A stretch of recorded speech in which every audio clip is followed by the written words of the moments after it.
Hello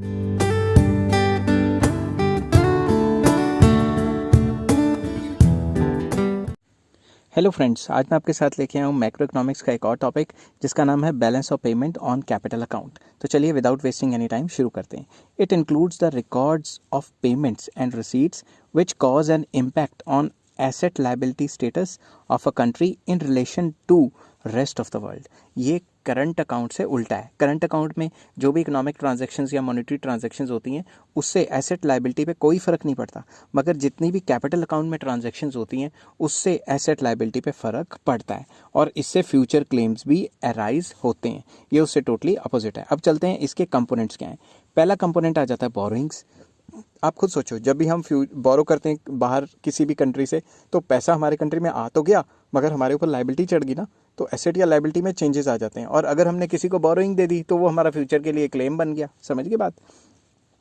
borrowings from rest of the world raises the liability to rest of the world by but it is recorded as credit item। इसमें ये लिखा हुआ है अगर हमने borrowings बाहर से की तो हमारे ऊपर लायबिलिटी तो चढ़ जाएगी, ठीक है, मगर वो क्रेडिट आइटम में ऐड होगा क्योंकि पैसे तो हमारे कंट्री में आए हैं ना। जो पैसे हमारे कंट्री में आए हैं चाहे बोरोइंग से या किसी भी तरीके से, वो क्रेडिट होती है और जो गए हैं वो डेबिट होता है। Lending to rest of the world would be recorded as debit item as it causes flow of foreign exchange from our country to rest of the world. अगर हमारी कंट्री से बोरिंग बाहर चली जाती है तो वो डेबिट आइटम हुई। बाहर से यहाँ हम लोन भी ले लेते हैं तो क्रेडिट आइटम हुई।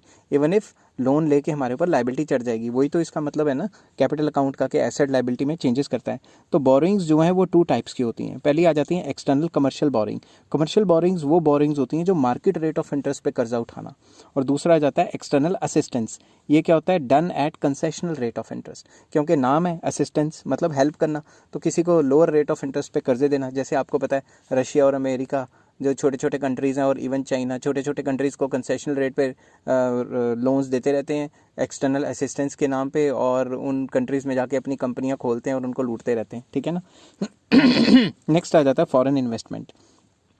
Inflow of investment from rest of the world is regarded as credit item. जब भी बाहर से इन्वेस्टमेंट्स आती हैं तो पैसा तो हमारे कंट्री में आएगा, तो क्रेडिट आइटम हुई। और अगर हम पैसे बाहर कर रहे हैं इन्वेस्ट तो वो डेबिट आइटम होगी।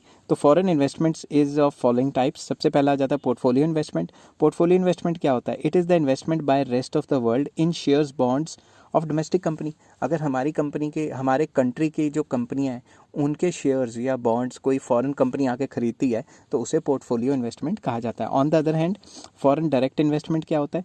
It relates to the ownership of enterprises in the domestic economy by the rest of the world. कि बाहर से कोई भी कंपनी आती है और हमारी एग्जिस्टिंग कंपनी के शेयर नहीं खरीद ली, अपनी खुद की कंपनी खोल रही है, जैसे होंडा बाहर से आके यहाँ खोल ले, BMW खोल ले, मर्सिडीज़ खोल ले, तो वो फॉरेन डायरेक्ट इन्वेस्टमेंट हुई, वो पोर्टफोलियो इन्वेस्टमेंट नहीं हुई। समझ गई बात।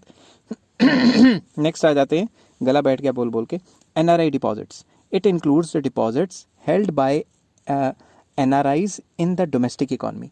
हमारी डोमेस्टिक इकॉनमी में जो भी हमारे नॉन रेजिडेंट है वो हमारे बैंकों में अगर पैसा जमा कराते हैं, क्योंकि FD का रेट काफ़ी ज़्यादा है इंडिया में, तो अगर वो बाहर से पैसे आके यहाँ जमा कराते हैं तो वो हमारे किस आइटम में आएगा? क्रेडिट आइटम में, और वो भी कैपिटल अकाउंट का एक पार्ट है। Inflow of NRI deposits are regarded as credit item and vice versa, मतलब अगर पैसे ले जाएंगे तो वो डेबिट आइटम हो जाएगी। Banking capital, it refers to the foreign assets held by the commercial banks. जितने भी फॉरेन एसेट्स हमारे कमर्शियल बैंक्स ने, बाहर के कोई भी फॉरेन एसेट्स हैं या बाहर से लिक्विडेट होकर आते हैं, वो चीज़ यहाँ पे बात हो रही है, ठीक है। When the commercial banks convert there foreign assets into liquidity, बाहर बेच बूझ के अपना पैसा यहाँ ले आते हैं। Inflow of foreign exchange into the domestic item tends to rise.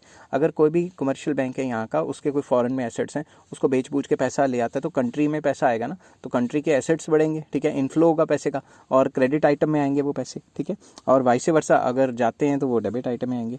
Short term trade credit, it arises on account of purchase in the international market without making immediate payment. आपको पता है ट्रेड क्रेडिट क्या होता है? Immediate payment तो देते नहीं है और मतलब एक बॉन्ड सा दे देते हैं, उसके चक्कर में उसे ट्रेड क्रेडिट कह देते हैं, ठीक है। तो ट्रेड क्रेडिट में क्या होता है? Repayment of short term debt to rest of the world leads to outflow of foreign exchange and vice versa. जब भी हम रीपेमेंट करते हैं ट्रेड क्रेडिट की तो पैसा तो बाहर चला गया ना, तो वो क्या हुआ, आउटफ्लो हो गया, ठीक है, वो डेबिट आइटम में आ गई, और अगर हमें बाहर से पैसे आते हैं वो क्रेडिट आइटम में आ गई, ठीक है।